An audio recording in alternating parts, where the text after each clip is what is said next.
This is Antarctic Challenge, which is a 3, 4 or 5 hour activity because there's quite a lot to do and it's a real test of management skills.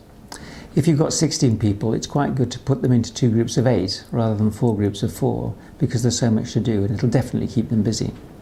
So each team receives a briefing sheet like this one, and it tells them at the front their task is to get to the South Pole and back. They've managed to raise 180,000, and at the end of the 4 hours they're going to present to some sponsors and ask for however much the difference is between the 180,000 they've got and what they think the expedition is going to cost.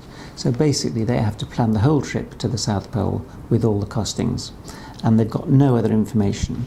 But we have a set of data cards for each team, and they have 6 questions each at the beginning, and they ask these 6 questions and then they get back the relevant data.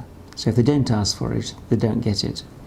What they don't know is that 20 minutes later they can have another 6 questions, and 20 minutes after that another 6. So in fact they will gradually pick up all the information they need.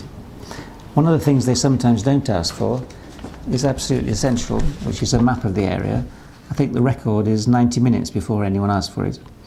But the map shows them where the South Pole is, and the fact they have to get to one of the scientific bases around the outside, these red dots, and then go from a red dot to the South Pole and out the other side, so they've actually crossed Antarctica. And once they've got the map and they've got the necessary data, they will plan the whole thing and come up to do a presentation to the sponsors at the end of the session. One of the key things about the presentations is that most teams will show all their workings out in terms of costs and scheduling and equipment and everything.